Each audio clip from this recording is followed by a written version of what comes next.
Ang dambuhalang gate na bakal ay tila isang bibig na handang lumamon sa kahit sinong magtangkang pumasok. Ang, ang mga disenyo nitong dahon at bulaklak ay hindi nakabawas sa bigat at panlalamig na dala nito. Naramdaman ni Aliana Reyes ang bahagyang panginginig ng kanyang mga kamay, pero hindi dahil sa lamig ng hangin ng bagyo. Nag-vibrate ang cellphone sa loob ng kanyang bulsa. Hindi na niya kailangang tignan pa.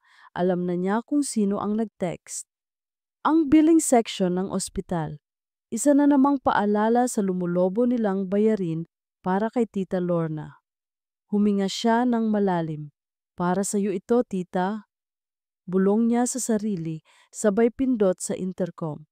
Isang matinis na tunog ang bumasag sa katahimikan at pagkaraan ng ilang sandali, bumukas ang gate ng walang anumang ingay. Parang isang paanyaya sa isang mundong hindi para sa kanya. Ang daan papasok sa mansyon ay sementado at napapaligiran ng mga pine tree at mga halaman na halatang alagang-alaga. Bawat tapak niya sa sapatos niyang medyo lumana ay tila isang kasalanan sa kalinisan ng lugar. Sa dulo ng daan ay nakatayo ang isang bahay na mas malaki pa sa tatlong pinagsama-samang bahay sa kanilang lugar. Gawa sa bato at kahoy moderno pero may dating ng lumang panahon. Pagdating Pagdating niya sa harap ng malaking pinto na gawa sa narra, bumukas ito bago pa man siya kumatok. Isang babaeng nakauniporme ng kasambahay ang sumalubong sa kanya. Ikaw ba si Miss Aliana Reyes? Tanong nito. Tumango si Ali. Opo, ako po. Tuloy po kayo, hinihintay na po kayo ni Sir Marco. Pumasok si Ali at ang unang bumungad sa kanya ay ang lamig. Hindi lang lamig ng sahig na marmol o ng mataas na kisame, kundi lamig ng katahimikan. Napakalaki ng bahay pero walang buhay. Walang halakhak ng bata, walang tunog ng telebisyon, walang kahit ano. Tanging ang mahinang ugong ng aircon at ang tunog ng mga takong niya sa sahig. Dinala siya sa isang opisina. Ang amoy ay pinaghalong lumang libro at mamahaling pabango. Nakaupo sa likod ng isang malaking mesa ay ang lalaking marahil ay siyang tinutukoy ng kasambahay. Si Marco de Villa. Nakasuot ito ng itim na polo shirt at slacks. Hindi ito nakatingin sa kanya. Ang mga mata nito ay nakatuon sa mga dokumentong nasa harapan niya. Maupo ka, sabi nito sa isang boses na kasing lamig ng mansyon. Naupo si Ali sa siliyang nasa harap ng mesa. Naramdaman niya ang unti-unting pamamasa ng kanyang mga palad. Aliana Reyes, sabi ni Marco, na sa wakas ay nag-angat na ng tingin. At sa unang pagkakataon, nakita ni Ali ang mga mata nito, malalim, malungkot, at may talim na tila kayang tumagos sa kaluluwa niya. Sabi ng Tita Lorna mo, kailangan mo raw ng trabaho. Opo sir, wala kang karanasan sa pag-aalaga ng bata base sa resume mo. Itinuro nito ang isang papel sa mesa. Wala po sir, pero madali po akong matuto at mahal ko po ang mga bata. Isang bahagyang nangisi ang gumuhit sa labi ni Marco, isang nangisi na walang anumang saya. Hindi sila ordinaryong mga bata, Miss Reyes. Tatlo sila, triplets, at mahirap silang pakisamahan mula nang huminto ito, tila may salitang ayaw bitawan. Mula nang mawala ang kanilang ina. Naramdaman ni Ali ang pagkirot sa kanyang dibdib. Para sa lalaki, para sa mga batang hindi pa niya nakikita. I understand, sir. No, you don't. Mabilis na sagot ni Marco. Ang boses ay naging mas matigas. Ang huling tatlong yaya nila ay hindi tumagal ng isang linggo. Umuwi silang umiiyak. Kaya kung inaakala mong isa itong madaling trabaho para kumita ng pera, nagkakamali ka. Yumuko si Ali. Hindi po, sir. Kailangan ko po talaga ng trabaho. Sa gitna ng kanilang pag-uusap, may narinig si Ali na mahinang kaluskos mula sa may pintuan. Nang sumulyap siya, nakita niya ang tatlong pares ng mga mata na sumisilip mula sa itaas ng hagdanan. Tatlong batang babae, magkakamukha, suot ang magkakatulad na kulay rosas na bestida. Ang isa ay may hawak na teddy bear, ang isa ay nakakapit sa barandilya, at ang pangatlo ay bahagyang nagtatago sa likod ng kanyang mga kapatid. Ang mga mata nila ay puno ng lungkot at pag-uusisa. Mga anghel na nalulungkot, automatikong lumambot ang puso ni Ali. Nakita niya sa kanila ang sarili niya noong bata pa siya, nalilito, nag-iisa, naghahanap ng kalinga. Hindi namalayan ni Ali na matagal na pala siyang nakatitig sa mga bata. Nang ibalik niya ang tingin kay Marco, napansin niyang nakatingin din ito sa kanya. Nawala ang talim sa mga mata nito, napalitan ng isang emosyon na hindi niya mabasa. Tila may nakita ito sa kanya na hindi nito inaasahan. Nagbuntong hininga si Marco at sumandal sa kanyang upuan. Ang tensyon sa kanyang mga balikat ay tila bahagyang nabawasan. Okay, sabi nito pagkaraan ng mahabang katahimikan. Tatanggapin kita. Hindi makapaniwala si Ali. Ganun lang? Ti talaga po, sir? May isang kondisyon, sabi ni Marco. Walang atrasan. Kahit anong mangyari, tatapusin mo ang 1 taon na kontrata. Maliwanag? Sa isip ni Ali, lumitaw ang mukha ni Tita Lorna na nakahiga sa kama ng ospital. Ang 1 taon ay maliit na bagay. Maliwanag po, sir. Maraming salamat po. Tumayo na si Ali, pakiramdam niya ay nabunutan siya ng isang malaking tinik. Ang bigat sa kanyang dibdib ay gumaan. Sa wakas, may pag-asa. Sandali, sabi ni Marco, pinigilan siya nito bago pa man siya makatalikod. Napahinto si Ali, tumingin ito ng diretso sa kanyang mga mata. Ang tono nito ay seryoso, mas seryoso pa kaysa kanina. May isa pa akong kondisyon. Huminto ito, tila pinapakiramdaman ang kanyang reaksyon. Isang kondisyon na hindi mo inaasahan. Nakatayo si Ali na parang estatwa. Ang mga salita ni Marco de Villa ay umalingaw-ngaw sa kanyang isipan. Isang kondisyon na hindi mo inaasahan. Ano pa ba ang mas hindi niya inaasahan kaysa sa pag-aalaga ng 3 batang nalulungkot sa isang bahay na kasing lamig ng yelo? Huminga ng malalim si Marco at ang kilos na iyon ay tila nagbigay diin sa bigat ng susunod niyang sasabihin. Iniwas nito ang tingin at sa halip ay tumingin sa labas ng bintana sa mga puno ng pino na nakatayo sa kadiliman. Ang lolo ko, si Don Ricardo, ay darating mula Maynila sa susunod na araw. Pagsisimula niya, siya ang patriarch ng pamilya, mahigpit siya, makaluma, at hindi niya matanggap ang sitwasyon ko ngayon, ang pagiging isang byudo na may 3 maliliit na anak.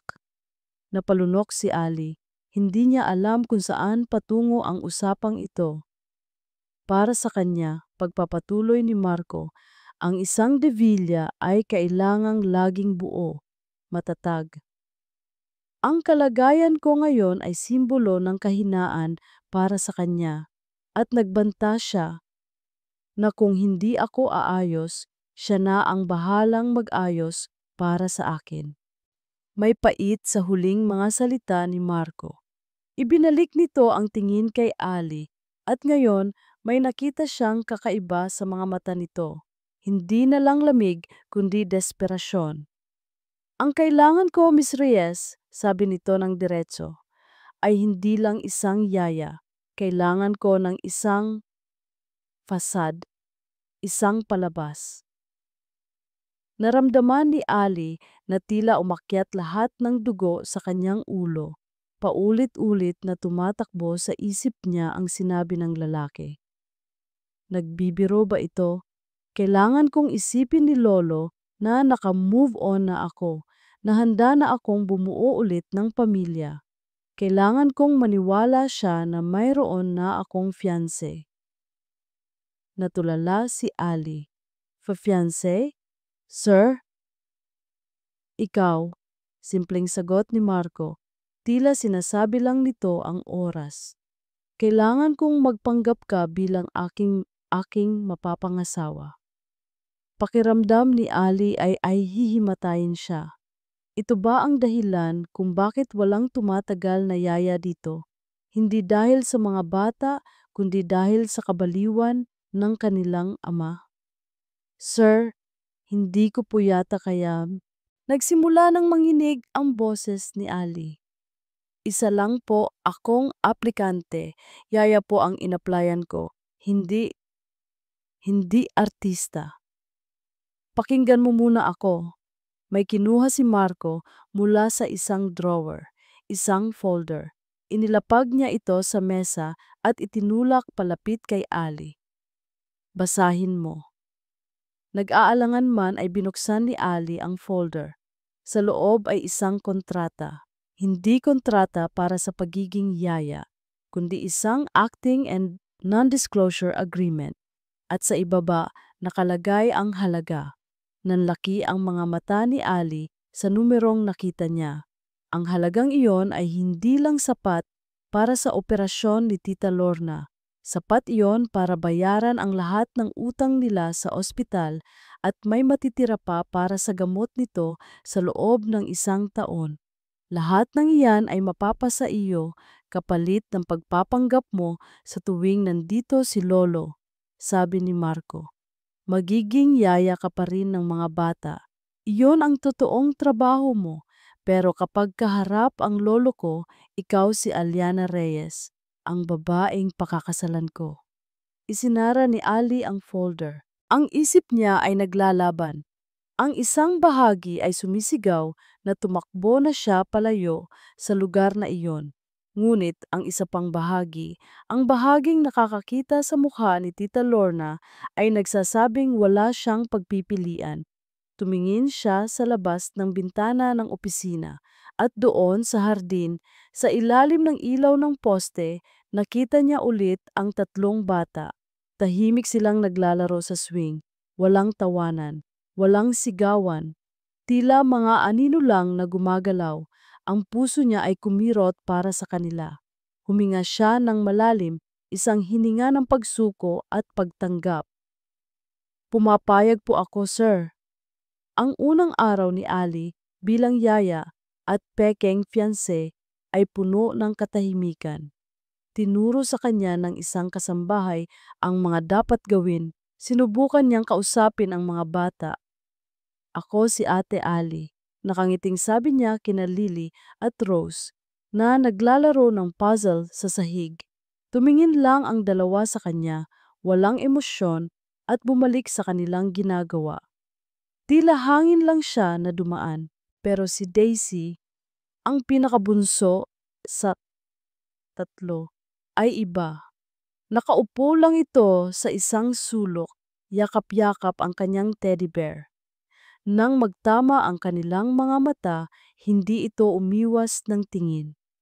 Kinagabihan, habang naghahanda ang lahat para sa hapunan, narinig ni Ali ang isang maliit na kalabog, sinundan ng isang hikpi. Mabilis siyang tumakbo papunta sa sala. Nakita niya si Daisy na nakaupo sa sahig, nadulas ito habang sinusubukang abutin ang isang libro sa mataas na estante. Nilapitan niya ito. Okay ka lang, Daisy? Umiling ang bata, ang mga mata ay nagsimula ng mamasa. Hindi dahil sa sakit, kundi marahil sa gulat. Dahan-dahang inilahad ni Ali ang kanyang kamay. Halika, tulungan kitang tumayo. Nag-alinlangan si Daisy ng 1 segundo, pagkatapos ay dahan-dahan nitong inabot ang kamay ni Ali. Ang liit at lambot ng palad nito ay nagpadala ng kakaibang init sa puso ni Ali. Tinulungan niya itong tumayo at pinagpagan ang bestida nito. Ayan, okay na, mahinang sabi ni Ali. Bago pa man bitawan ni Daisy ang kamay niya, hinigpitan nito ang hawak. Tumingala ito sa kanya, ang mga matay bilog at puno ng pagtitiwala.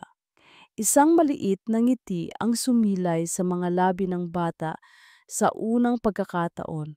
Nang gabing iyon, pagkatapos niyang ihatid ang mga bata sa kanilang mga kama, pabalik na siya sa kanyang kwarto nang mapahinto siya sa tapat ng opisina ni Marco.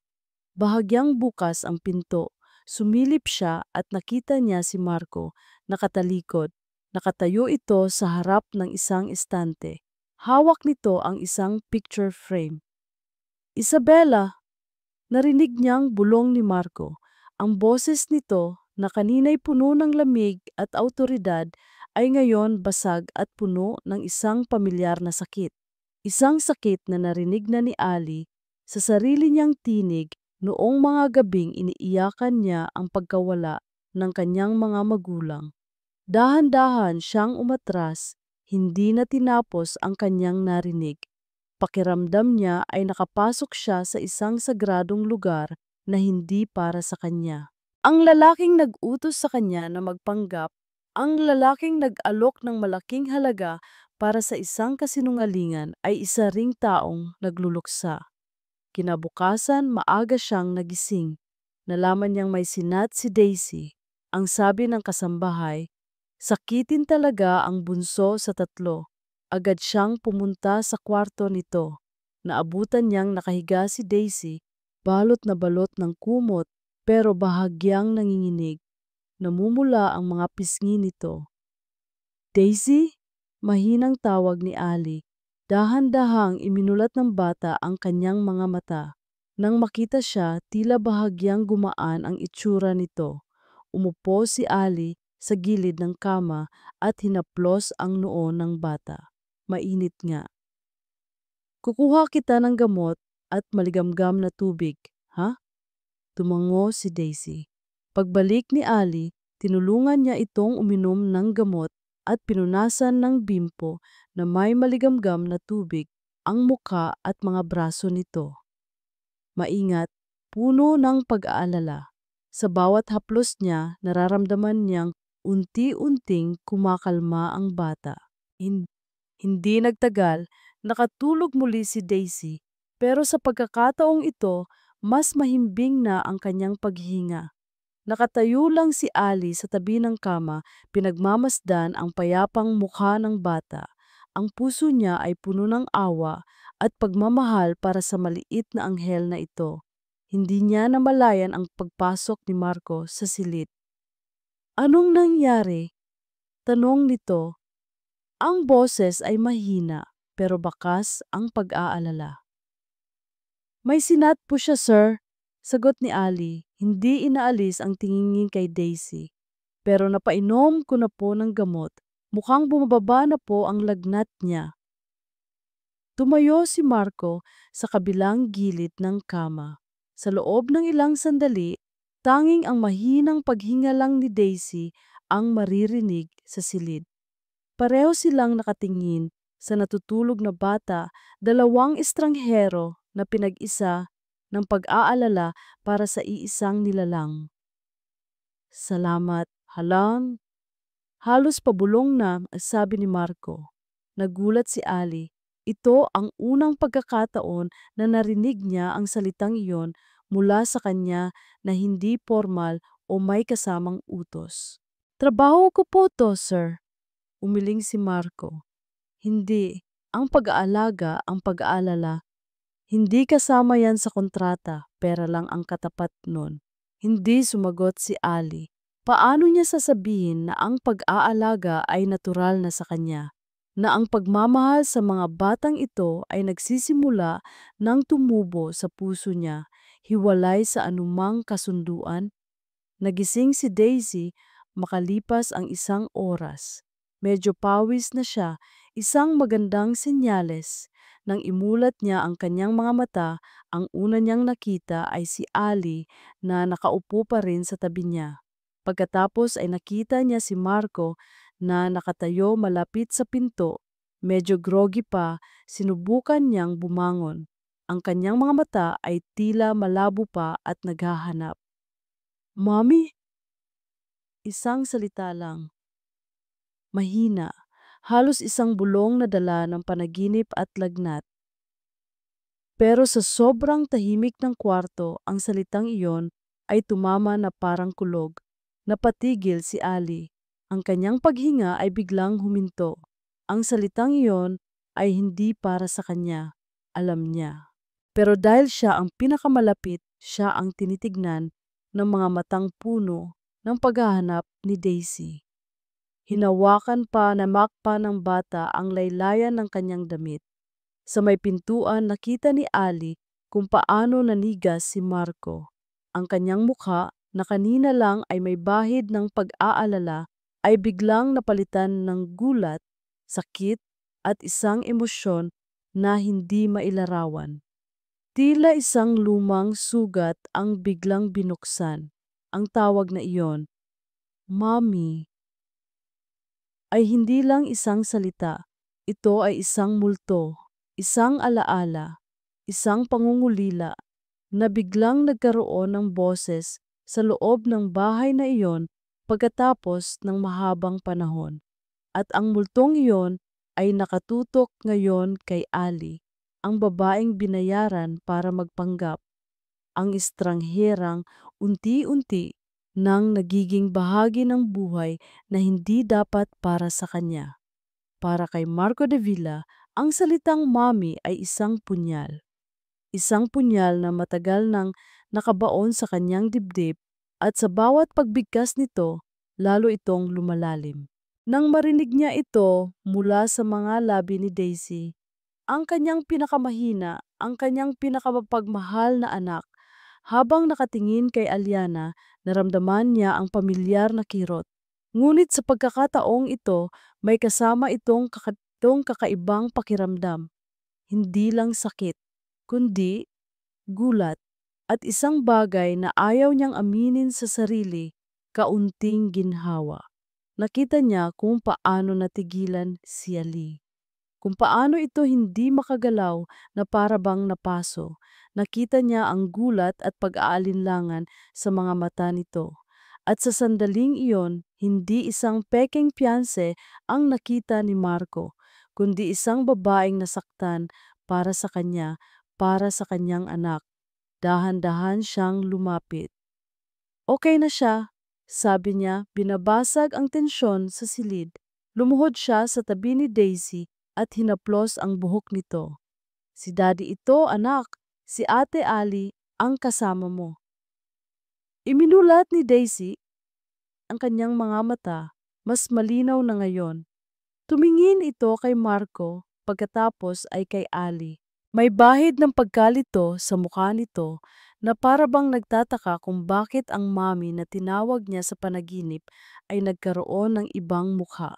Sa loob ng ilang araw na lumipas, naging maingat ang bawat kilos sa pagitan nila ni Ali. Ang salitang iyon ay hindi na muling binanggit, ngunit nanatili itong nakabitin sa hangin, isang hindi nakikitang pader at tulay sa pagitan nilang dalawa. Mas lalo niyang pinagmasdan si Ali. Nakikita niya kung paano nito unti-unting nakukuha ang tiwala ng mga bata, hindi sa pamamagitan ng laruan o pangako, kundi sa pamamagitan ng pasensya. Nakikita niya kung paano nito tinuturuan si Lily sa pagguhit, kung paano nito hinahayaang magulo ni Rose ang kanyang buhok habang naglalaro sila, at kung paano nito laging tinitiyak na may mainit na gatas si Daisy bago matulog. Ang mga bagay na iyon, mga maliliit na bagay, ay ang mga bagay na hindi na niya kayang ibigay. Dahil sa tuwing sinusubukan niya, ang multo ni Isabela at ang bigat ng kasalanan ay humihila sa kanya pabalik. At ngayon, ang araw ng pagdating ni Don Ricardo ay sumapit na. Ang tensyon sa mansyon ay halos mahahawakan sa sobrang kapal. Maging ang mga kasambahay ay tila mas maingat sa pagkilos. Si Don Ricardo de Villa ay hindi lang isang bisita. Siya ay isang bagyo na paparating. Handa ka na ba? Tanong ni Marco kay Ali habang hinihintay nila ang nagdating ng matanda sa sanas sa sala. Nakasuot si Ali ng isang simpleng bestida na pinili ni Marco para sa kanya. Hindi magarbo pero disente, bagay na bagay sa kanya.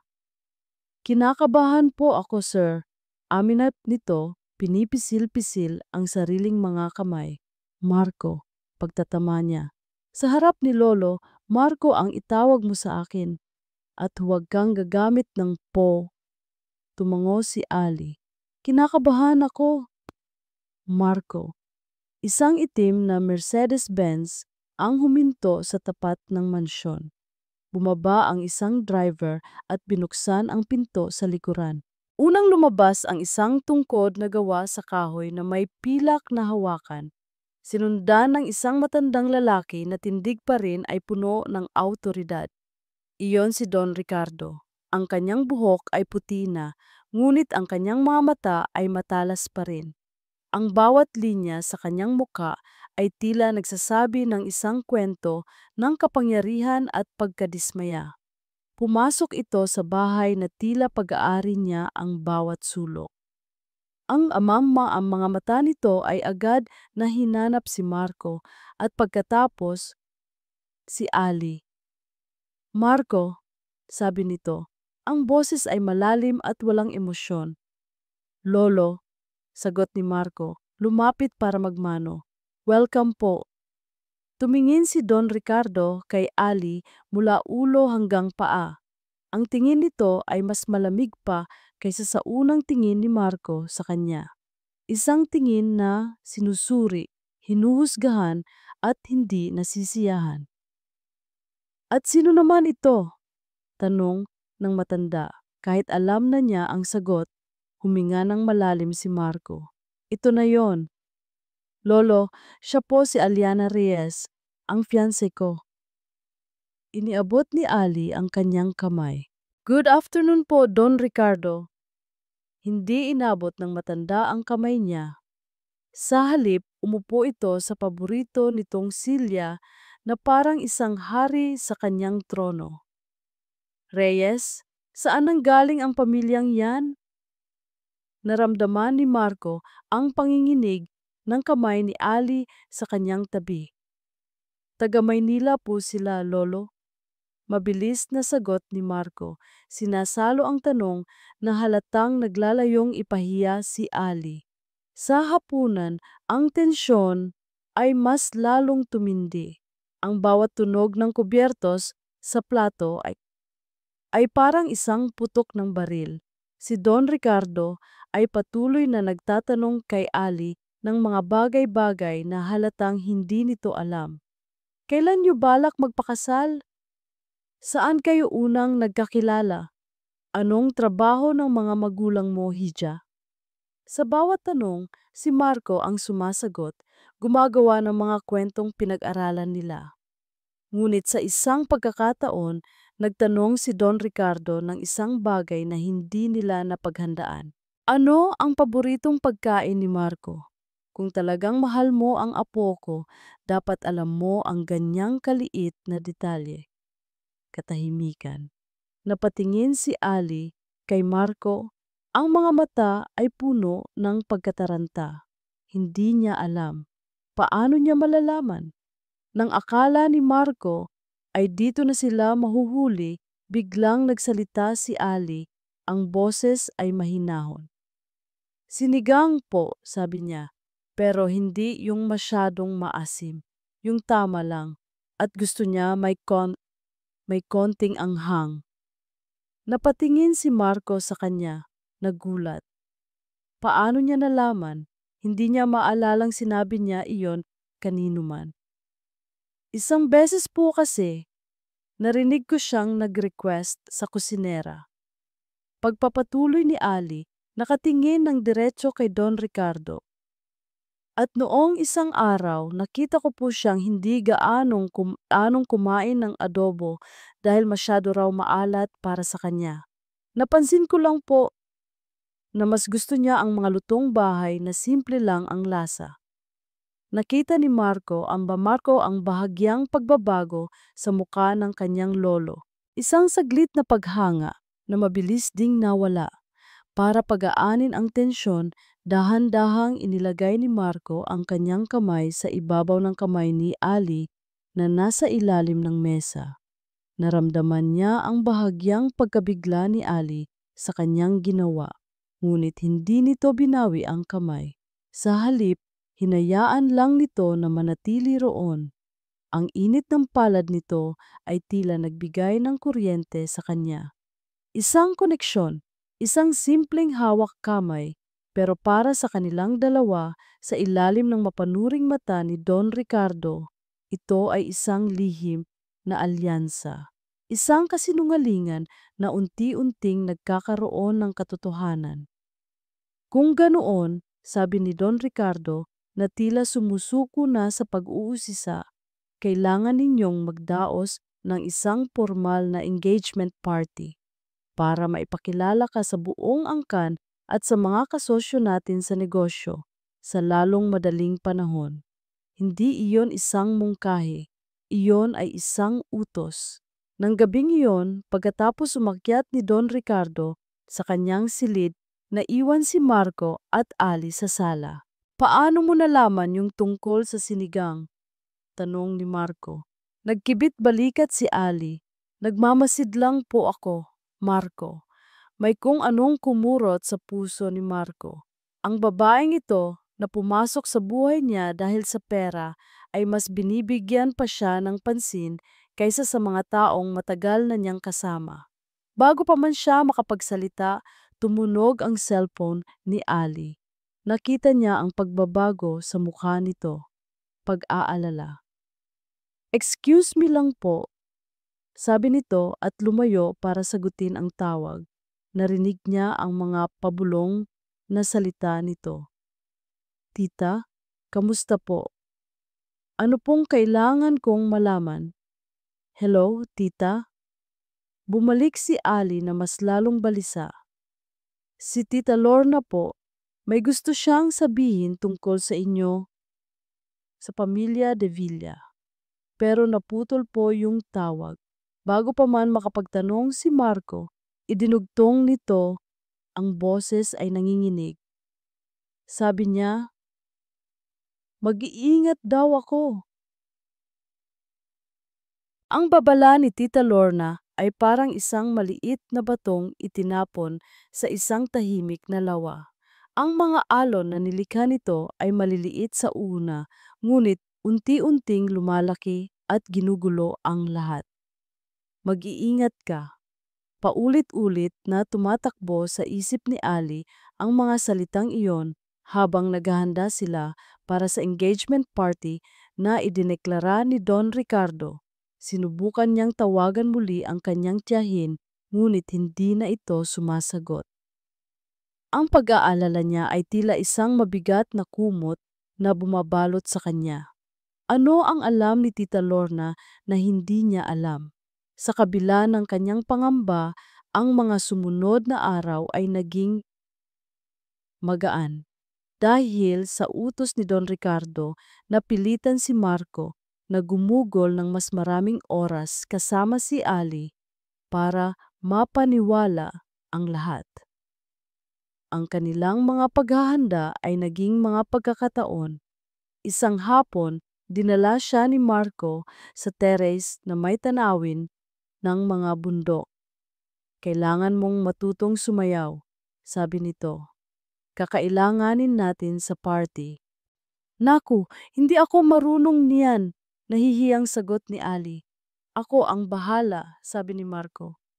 Inilagay nito ang isang kamay sa kanyang baywang at hinawakan ang isa pa niyang kamay. Ang tugtog ay nagmumula lang sa cellphone nito, isang mabagal at klasikong kanta. Sa una, ang mga paa ni Ali ay tila may sariling isip, panay ang tapak niya sa sapatos ni Marco. Sorry, sabi niya nang paulit-ulit. Just follow me, bulong ni Marco. Huwag mong isipin ang mga paa mo. Isipin mo lang ang musika.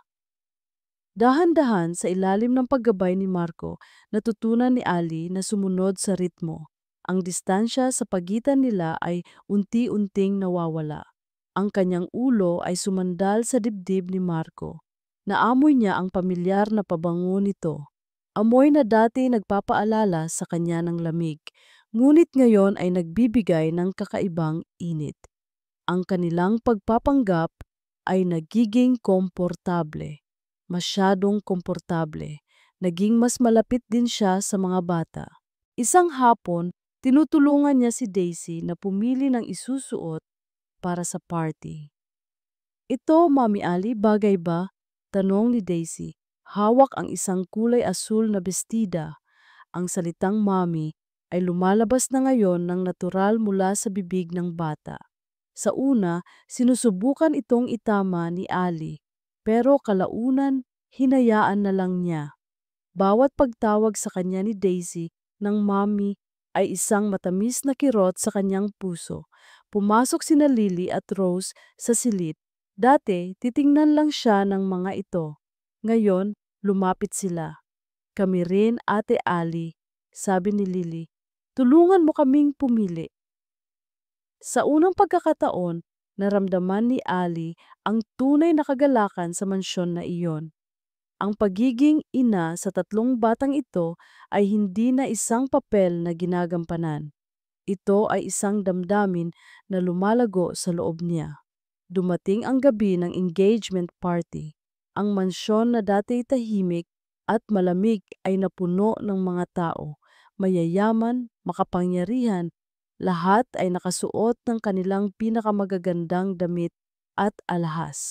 Si Ali, sa kanyang simpleng eleganteng bestida, ay pakiramdam na isang maya na napadpad sa pugad ng mga agila.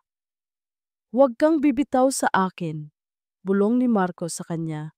Ang kamay nito ay laging nakahawak sa kanyang baywang, isang kilos na parehong nagbibigay proteksyon at nagpapakilig sa kanya. Ipinakilala siya ni Marco sa iba't ibang tao.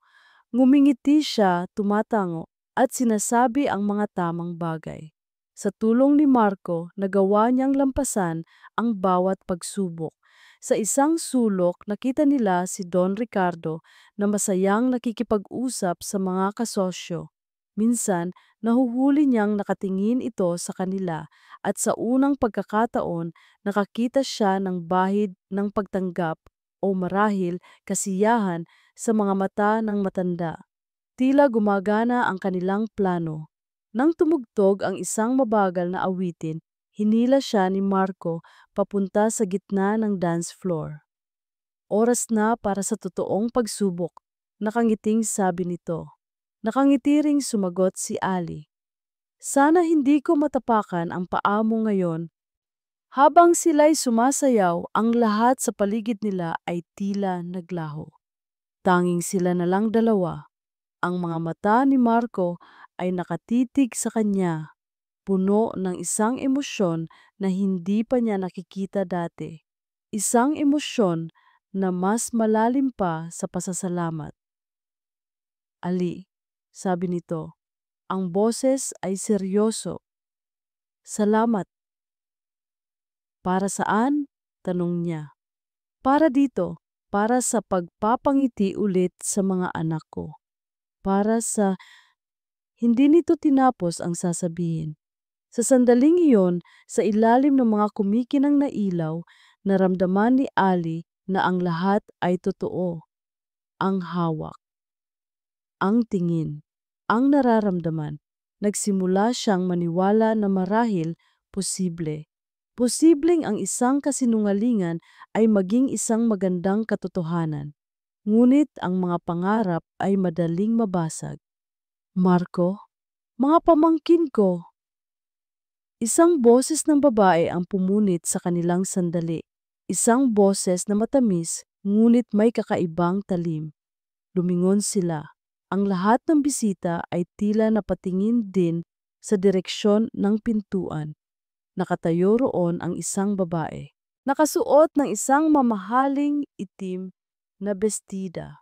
Ang kanyang buhok ay itim at alon-alon, katulad ng nasa larawan.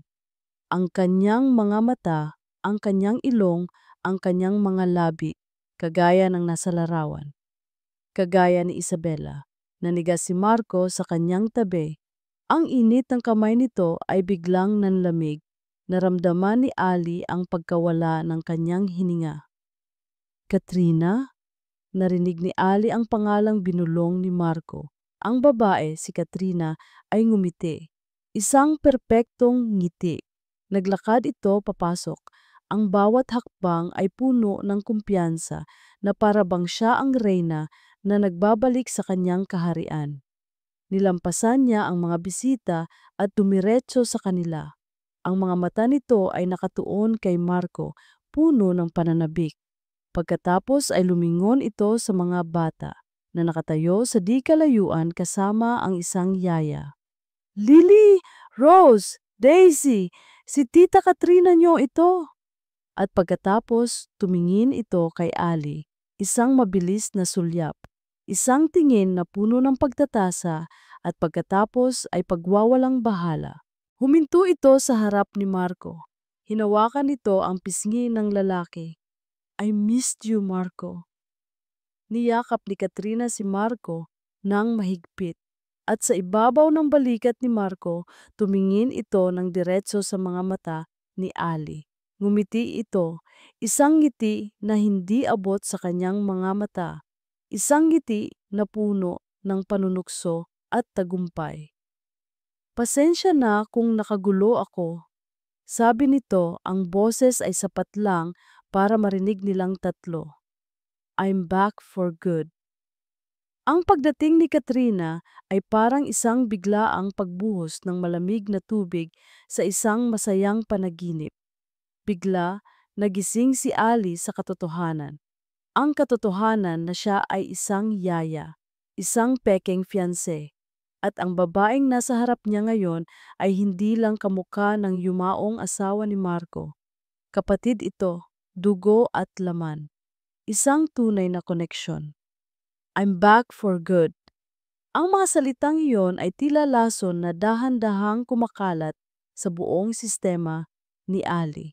Ang saya at kilig na naramdaman niya kanina lang habang kasayaw si Marco ay biglang naglaho, napalitan ng isang pamilyar na pakiramdam. Ang pakiramdam na siya ay isang tagalabas.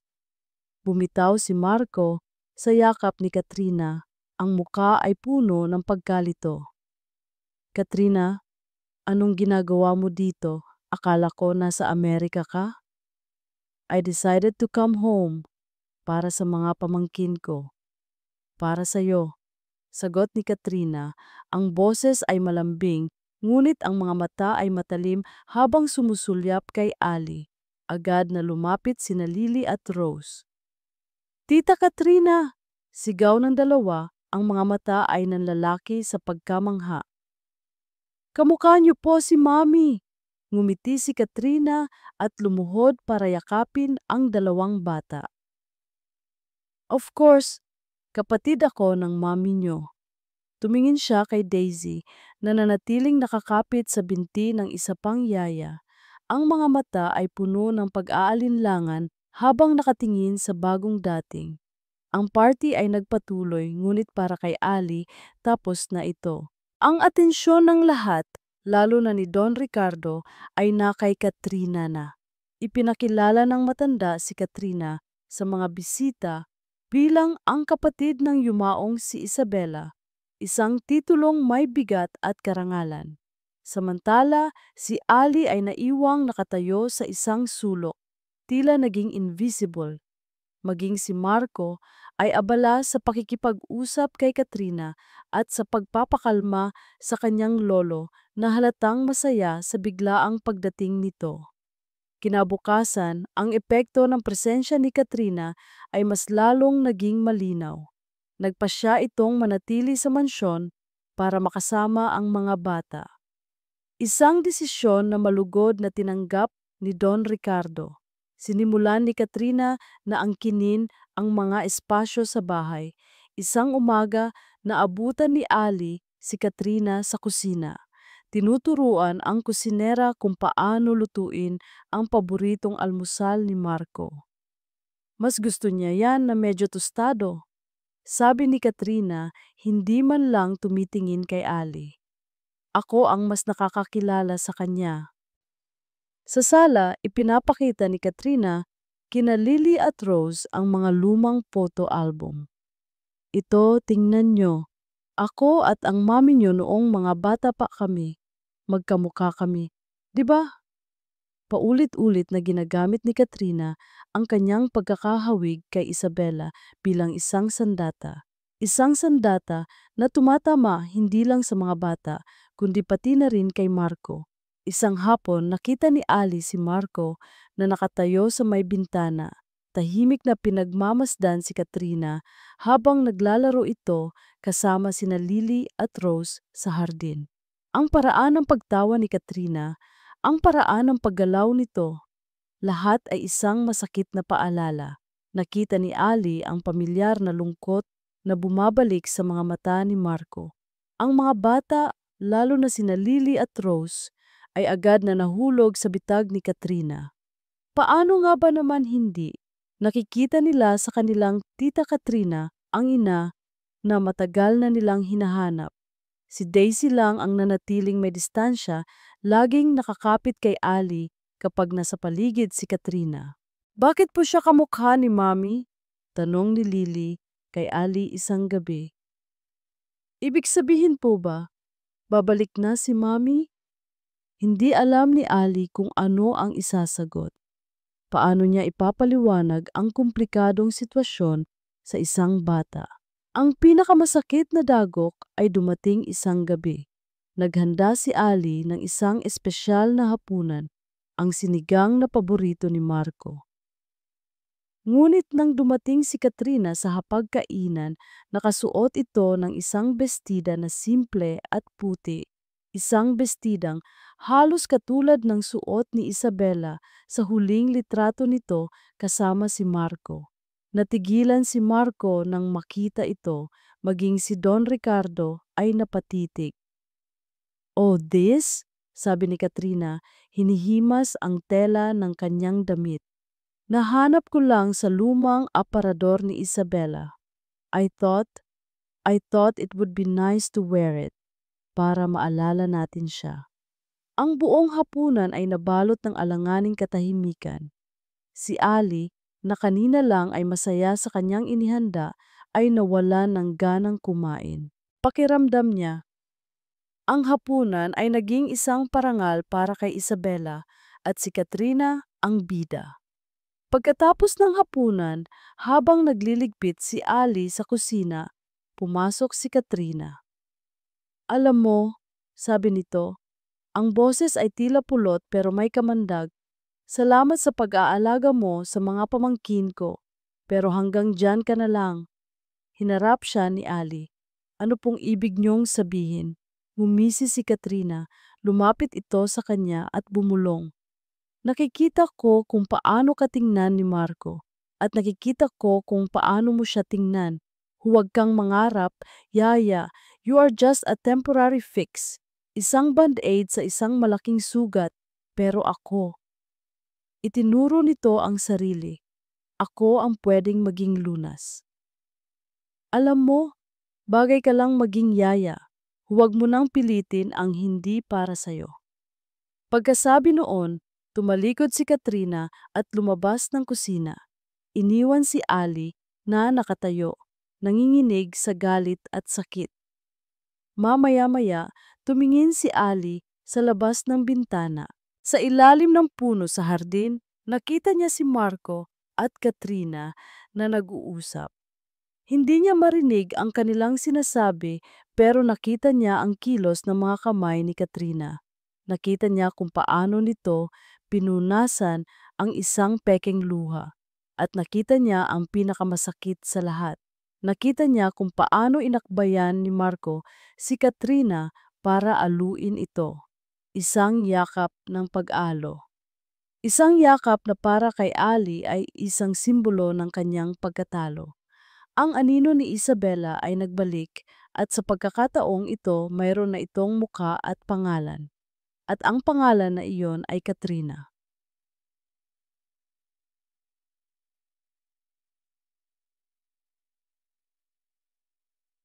Ang pagyakap kay Katrina ay isang reflex, isang kilos na idinikta ng alaala.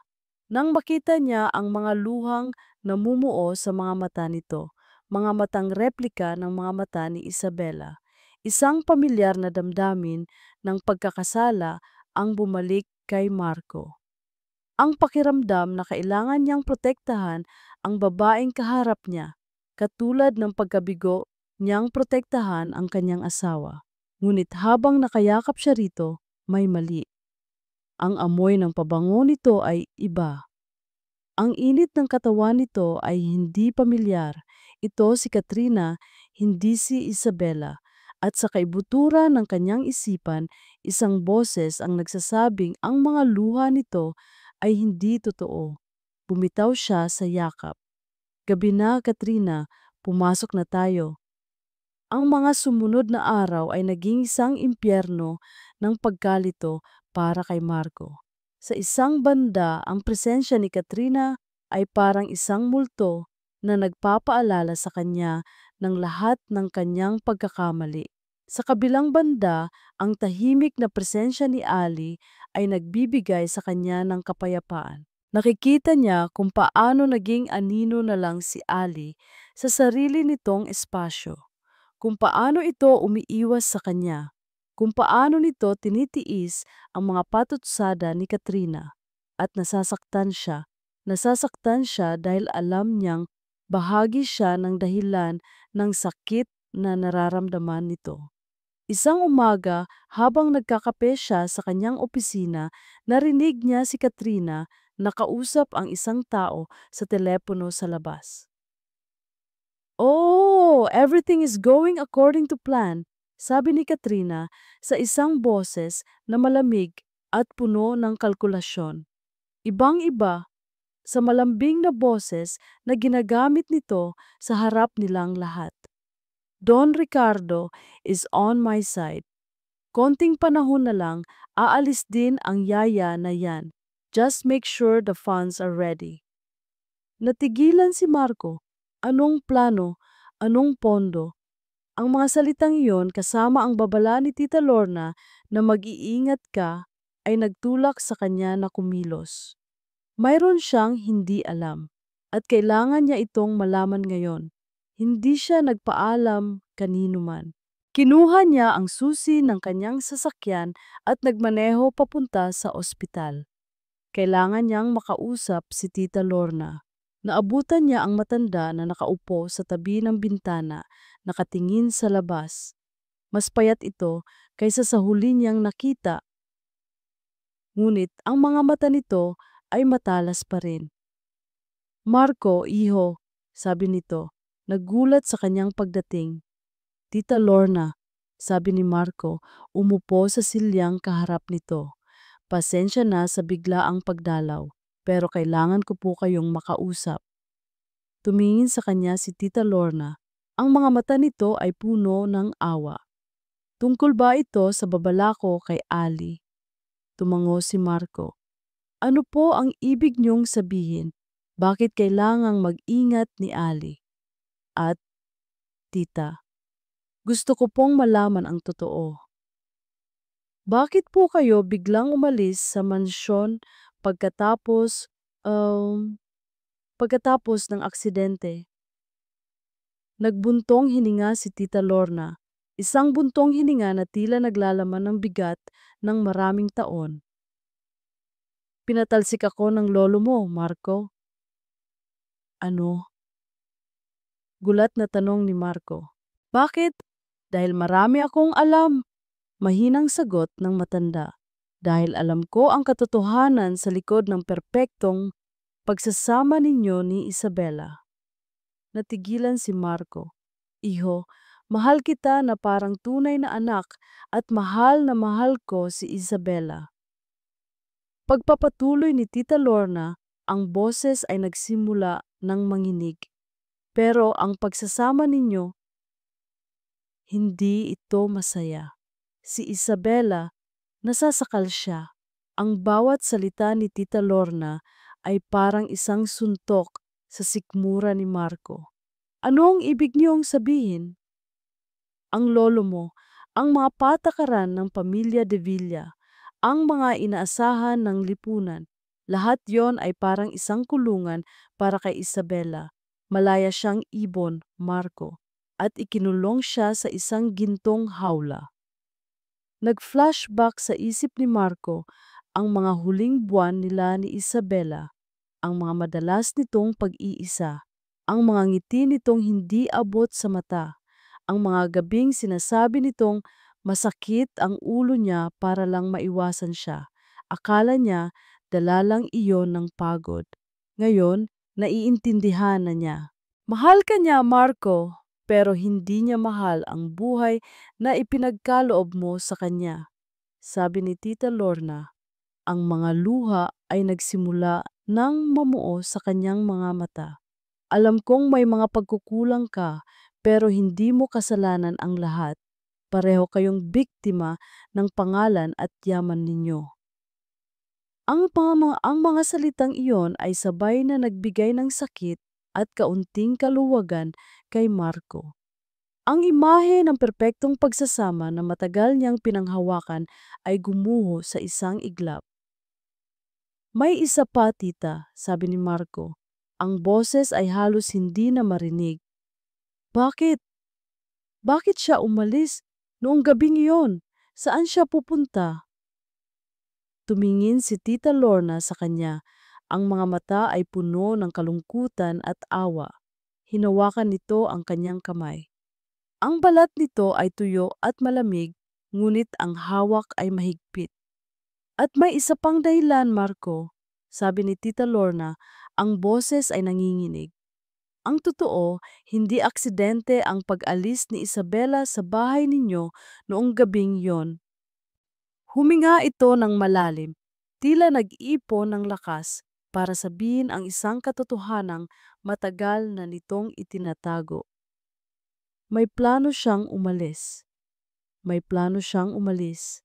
Ang mga salitang iyon na narinig ni Ali mula sa nag-aalalang boses ni Marco nang umuwi ito mula sa ospital ay gumulo sa kanyang isipan.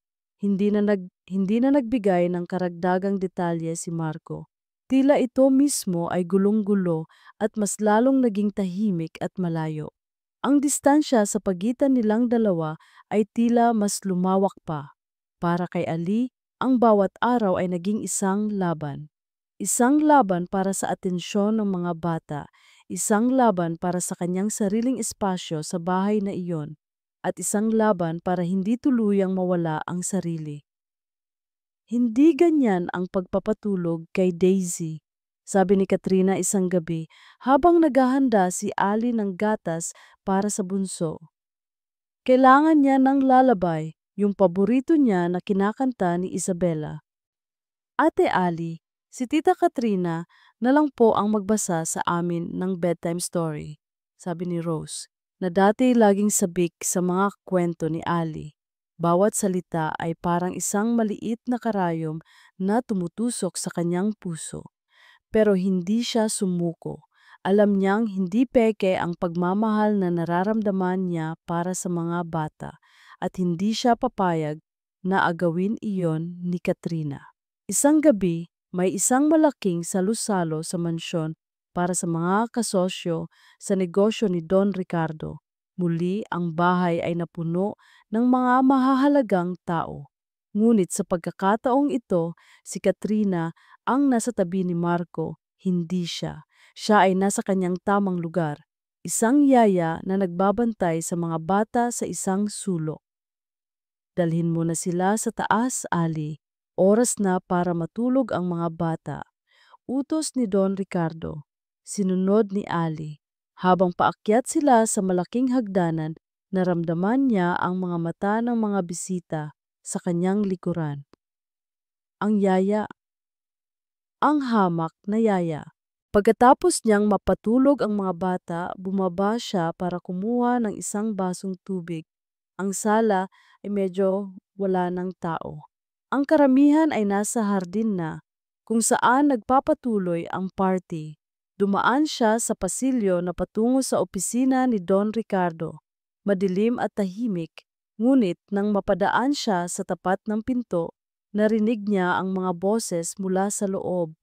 Galit, pabulong pero puno ng tensyon. Hindi ko na alam ang gagawin ko. Si Marco ay parang isang pader. Boses yun ni Katrina, puno ng pagkadismaya. Magtiis ka! Akala mo ba madali ito? Sagot ng isang boses na nagpatindig ng lahat ng balahibo ni Ali, ang boses ni Don Ricardo. Napahinto si Ali sa likod ng isang malaking florera. Ang kanyang puso ay nagsimulang tumibok ng mabilis. Ginagawa ko na ang lahat ng pinapagawa ninyo, Don Ricardo. Patuloy ni Katrina. I'm using every card I have. Pero si Marco para pa ring nahuhumaling sa yaya na yan. Napatakip si Ali sa kanyang bibig para pigilan ang anumang tunog na maaring lumabas. Pinapagawa ninyo? Huwag kang magreklamo sa akin. Sigaw ni Don Ricardo, mas malakas na ngayon. Binayaran kita ng malaki para bumalik dito at ayusin ang gulong ito para ibalik ang isang Devilla sa tabi ng apo ko, hindi isang kung sino-sinong babae na walang pinanggalingan. Binayaran? Si Katrina? Binayaran para bumalik? Ang huling piraso ng puzzle ay nahulog sa lugar. Ang biglaang pagdating ni Katrina, ang mainit na pagtanggap ni Don Ricardo. Ang lahat ay isang plano, isang masalimuot at masamang plano para paalisin siya. At si Don Ricardo ang nasa likod ng lahat. Gawin mo ang dapat, sabi ni Don Ricardo. Ang boses ay bumalik sa pagiging malamig at mapanganib. Ikaw ang pinabalik ko, hindi para mabigo.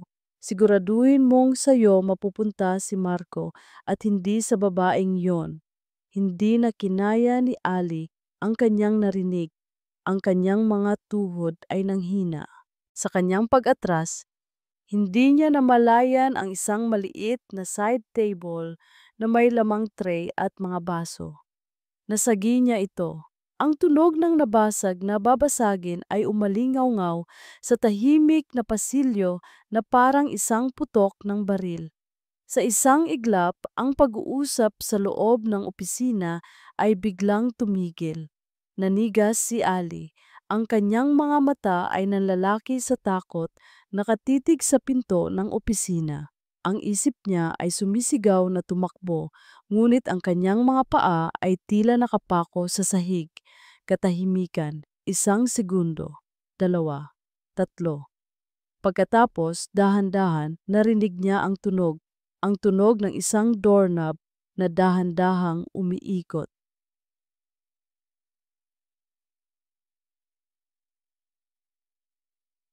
Sa isang iglap, ang takot ay naging purong adrenaline.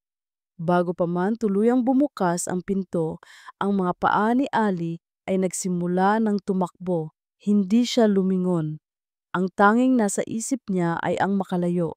Tumakbo siya palayo sa pasilyo, dumaan sa kusina at lumabas sa pintuan sa likod. Huminto lang siya nang marating niya ang pinakadulong bahagi ng hardin, kung saan ang dilim ay sapat na para itago siya. Sumandal siya sa isang puno, habol ang kanyang hininga.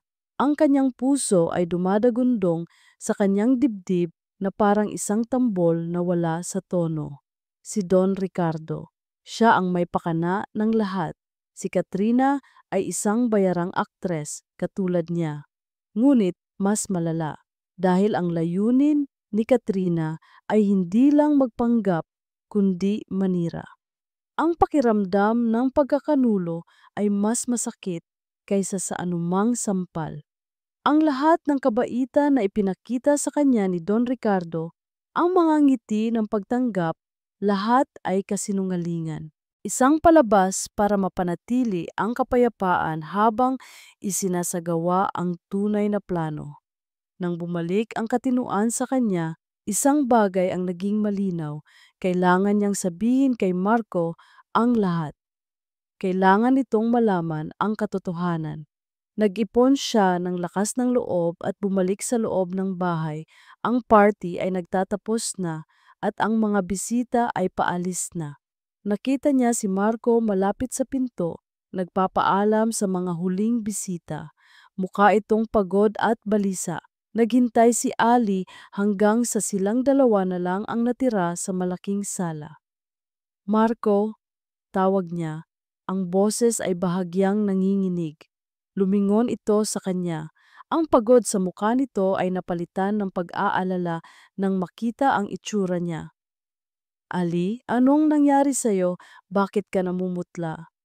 Kailangan nating mag-usap, sabi niya. May nalaman ako tungkol kay Katrina at kay Don Ricardo. Ngunit bago pa man siya makapagpaliwanag, bumaba si Katrina mula sa hagdanan. Ang mukha nito ay kalmado, ngunit ang mga mata ay matalim, nakatutok sa kanila. Marco, pwede ba kitang makausap? Sabi ni Katrina, binaliwala ang presensya ni Ali. May mahalaga lang akong sasabihin. Tumingin si Marco mula kay Katrina pabalik kay Ali. Ang pagkalito ay malinaw sa kanyang mukha. Ali, mag-usap tayo mamaya. Hintayin mo ako sa opisina. Tumango si Ali kahit na ang bawat himaymay ng kanyang katawan ay sumisigaw na huwag niyang hayaan si Marco na makausap si Katrina ng mag-isa. Pumasok siya sa opisina at naghintay. Ang kanyang mga kamay ay nanginginig sa kaba at galit. Sa labas, sa sala, hinarap ni Marco si Katrina. Ano yon, Katrina? May problema ba? Hinawakan ni Katrina ang kanyang braso. Marco, nag-aalala ako. Para sa'yo, para sa mga bata, si Aliana. Hindi ko siya pinagkakatiwalaan. May naririnig akong mga usapan. Tila may malaki siyang utang sa labas. Kumunot ang noo ni Marco. Ano ang sinasabi mo? At kanina, huminto si Katrina na para bang nag-aalangan. Nakita ko siyang kausap ang lolo mo at pagkatapos nakita ko siyang umiiyak. Hindi ko alam kung ano ang pinag-usapan nila pero, Marco, baka ginagamit ka lang niya.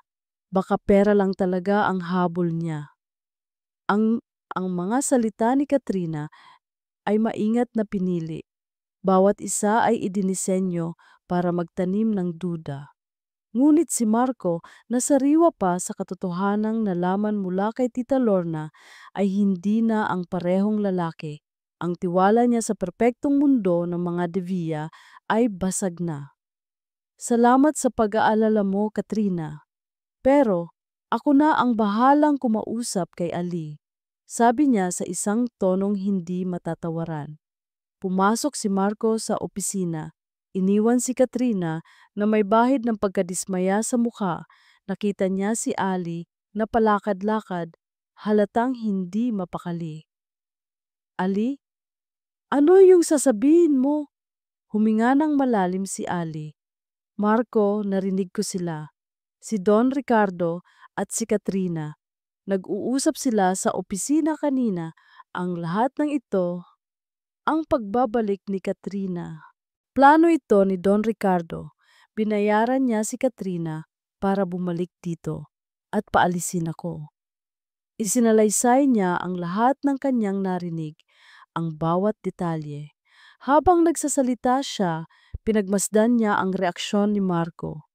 Walang gulat, walang pagkabigla, tanging isang lumalalim na lungkot at galit sa kanyang mga mata. Alam ko, mahinang sabi ni Marco pagkatapos niyang magsalita. Natigilan si Ali. Alam mo? Hindi ko alam ang detalye, pero may hinala na ako. Pagkatapos ng sinabi ni Tita Lorna, ang lahat ng kilos ni Lolo at ni Katrina, nagduda na ako. Tumalikod si Marco at sinuntok ang pader. Hindi malakas, pero sapat para ipahiwatig ang kanyang pinipigilang galit. Ginagamit niya ang lahat, kahit ang alaala ni Isabela, kahit ang mga anak ko.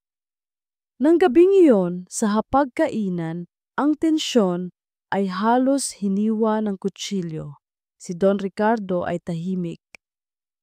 Si Katrina ay pilit na ngumingiti. Si Marco ay hindi nagsasalita. At si Ali ay nakayukulang. Sa gitna ng hapunan, biglang napatayo si Katrina, hawak ang kanyang bibig na para bang nasusuka. Pagkatapos bigla ito napahawak sa kanyang tiyan at umarte na parang nahihilo. Katrina, anong nangyayari sa'yo? Nag-aalalang tanong ni Don Ricardo. Mabilis na umalalay ang isang kasambahay.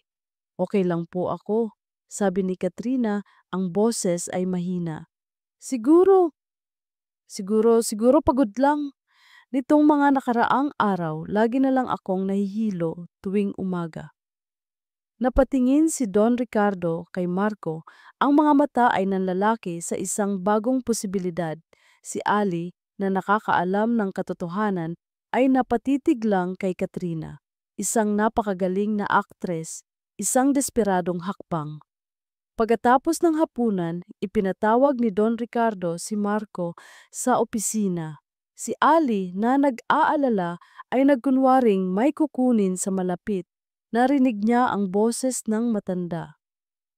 Marco, kailangan mong harapin ang responsibilidad mo. Ang pagkahilo, ang pagsusuka. Alam nating pareho kung ano ang ibig sabihin niyan. Buntis si Katrina. At ikaw ang ama. Sa loob ng opisina, hinarap ni Marco ang kanyang lolo. Hindi yan totoo, lolo. Anong hindi totoo? Huwag ka nang magkaila, ito na ang solusyon sa lahat. Isang devilya na magdadala ng isa pang devilya. Itakwil mo na ang babaeng yan at pakasalan mo si Katrina. Huminga ng malalim si Marco. Tumingin siya sa labas ng bintana at nakita niya si Ali na nakatayo sa di kalayuan. Ang muka ay puno ng sakit at pag-aalala. Nakita niya sa mga mata nito ang lahat ng pinagdaanan nila. Ang kontrata, ang unang pagtawag ni Daisy ng Mommy. Ang sayaw nila, ibinalik niya ang tingin sa kanyang lolo. Ang kanyang desisyon ay buo na. Ngunit ang mga salitang lalabas sa kanyang bibig ay hindi ang mga salitang inaasahan ni Ali na marinig. Huminga siya ng malalim, ang bigat ng buong mundo ay nasa kanyang mga balikat. Tumingin siya sa sahig, pagkatapos ay kay Ali na nasa labas. Ang kanyang mga mata ay puno ng isang sakit na hindi kayang ipaliwanag. Ali, tawag niya, sapat lang para marinig nito. Kailangan nating mag-usap. Naglakad siya palabas ng opisina, nilampasan ang kanyang lolo. Lumapit siya kay Ali. Siguro tama si lolo. Ang mga salitang iyon ay tumama kay Ali na parang isang kidlat. Ang kanyang mundo ay gumuho sa isang iglap. Siguro tama si lolo. Ang anim na salitang iyon ay hindi lang tunog. Sila ay isang hatol, isang pagtatapos, ang pagbagsak ng lahat ng pag-asa na binuo ni Ali sa kanyang puso. Nakatitig lang siya kay Marco, naghahanap ng anumang senyales na nagbibiro lang ito. Isang kibit ng balikat, isang mabilis na ngiti, kahit ano, ngunit wala. Ang nakita lang niya ay isang mukhang puno ng pagod at pagsuko. Ang lalaking nagsimula ng magpakita ng tapang ay bumalik sa pagiging anino na nakilala niya noong unang araw. Hindi na niya hinintay ang susunod na sasabihin ni Marco. Ang sakit ay napakatalas, napakabigat. Tumalikod siya at tumakbo. Hindi na niya alam kung saan siya pupunta, basta kailangan niyang makalayo. Narinig niya ang pagtawag ni Marco sa pangalan niya, ngunit hindi siya lumingon. Bawat hakbang palayo ay parang pagtapak sa mga bubog. Pumasok siya sa kanyang silid at isinara ang pinto. Isinandal ang likod dito na parabang kaya nitong harangin ang sakit na humahabol sa kanya. Doon sa katahimikan ng kanyang kwarto, bumuhos ang mga luhang matagal na niyang pinigilan. Umiyak siya para sa sarili niya, isang ampon na laging naghahanap ng lugar na matatawag na kanya. Umiyak siya para sa mga batang mamumulat sa isang pamilyang binuo sa kasinungalingan. At umiyak siya para kay Marco, ang lalaking minahal niya sa kabila ng kanilang pekeng simula, na ngayon ay bihag na naman ng kanyang nakaraan at ng kanyang pamilya. Ang pinakamatinding takot niya sa buong buhay niya, ang maiwan, ang ituring na hindi sapat, ang itapon na parang isang basahan, ay nagkatotoo. At mas masakit ito kaysa sa inaakala niya dahil sa pagkakataong ito, nakatikim siya ng pag-asa, nakatikim siya ng kaligayahan. At ang pagkawala nito ay parang pagkawala ng isang bahagi ng kanyang kaluluwa. Naupo siya sa sahig, yakap ang kanyang mga tuhod. Alam na niya ang kailangan niyang gawin. Hindi niya kayang manatili sa bahay na ito. Hindi niya kayang panoorin si Marco na pakasalan si Katrina. Hindi niya kayang maging yaya sa mga anak ng lalaking minamahal niya at ng babaeng sumira sa kanila. Kumuha siya ng papel at panulat. Ang mga kamay niya ay nanginginig habang isinusulat niya ang kanyang paalam. Marco, salamat sa lahat. Salamat sa pagkakataong ibinigay mo sa akin, hindi lang para magkatrabaho, kundi para maramdaman kung paano maging bahagi ng isang pamilya. Kahit saglit lang, huwag kang mag-alala, hindi ko sasabihin kanino man ang tungkol sa ating kasunduan. Isang sikretong dadalhin ko hanggang sa huli.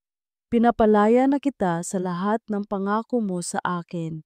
Tama ang lolo mo. Kailangan ng mga bata ang isang tunay na pamilya, isang buo. At hindi ako iyon. Pakisabi kina Lily, Rose at lalo na kay Daisy na mahal ko sila at patawarin sana nila ako. Nagmamahal, Ali. Pagkatapos, kumuha siya ng 3 maliliit na papel para sa bawat bata. Para kay Lily, magpatuloy ka sa pagguhit. Ang ganda ng mga obra mo.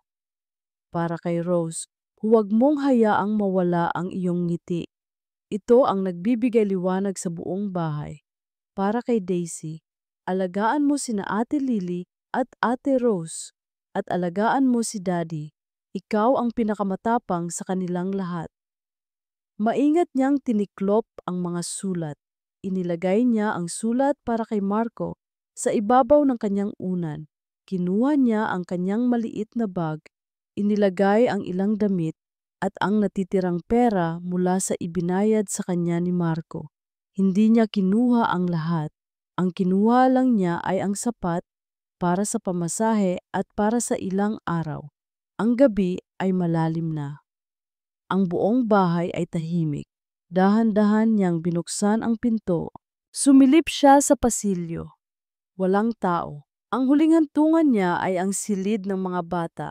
Pumasok siya ng walang ingay. Ang 3 anghel ay mahimbing na natutulog sa kani-kanilang mga kama. Nilapitan niya ang bawat isa. Hinalikan niya sa noo si Lily, pagkatapos si Rose, at sa huli si Daisy. Ang mukha ng bunso ay napakapayapa. Hinaplos ni Ali ang pisngi nito, pinipigilan ang isang higpi na gustong kumawala mula sa kanyang lalamunan. Habang pinagmamasdan niya si Daisy, gumalaw ito sa kanyang pagkakatulog. Ang mga labi nito ay bahagyang bumuka.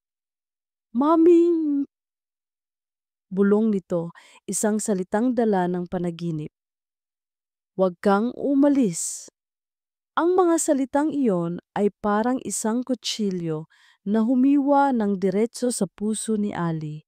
Ang sakit ay halos hindi na niya makaya. Napatakip siya sa kanyang bibig para pigilan ang malakas na pag-iyak. Mabilis siyang tumalikod, hindi na niya kaya. Kung mananatili pa siya ng 1 segundo, baka hindi na niya magawang umalis. Naglakad siya pababa ng hagdan. Bawat hakbang ay mabigat. Dahan-dahan niyang binuksan ang malaking pinto sa harap at lumabas sa malamig na gabi ng Bagyo. Ang hamog ay tila mga luha ng langit. Nakalabas na siya ng gate nang may marinig siyang paparating na sasakyan. Isang taxi. Tila isang senyales mula sa tadhana. Pinara niya ito. "Saan po tayo, ma'am?" tanong driver. "Kahit saan po, basta malayo dito," sagot niya. Ang boses ay basag. Habang umaandar ang taxi palayo sa mansyon, napatingin si Ali sa side mirror. Sa eksaktong sandaling iyon, bumukas ang pinto ng mansyon. Lumabas si Marco. Ang mukha nito ay puno ng pagkataranta. Nakita niyang isinisigaw nito ang kanyang pangalan, ngunit hindi niya marinig. Itinaas ni Marco ang kanyang kamay na para bang sinusubukang pigilan ang pag-alis ng taxi. Ngunit huli na ang lahat. Lumiko ang taxi sa isang kanto at sa isang iglap ang liwanag mula sa mansyon at ang anino ni Marco na tumatakbo sa gitna ng daan ay naglaho. Naiwan si Ali sa loob ng taxi sa gitna ng dilim, mag-isa, lubos na mag-isa.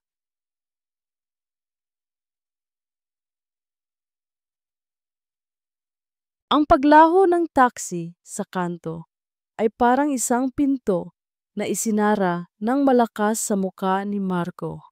Ang tunog ng pangalan ni Ali na isinisigaw niya ay kinain ng malamig na hangin ng gabi.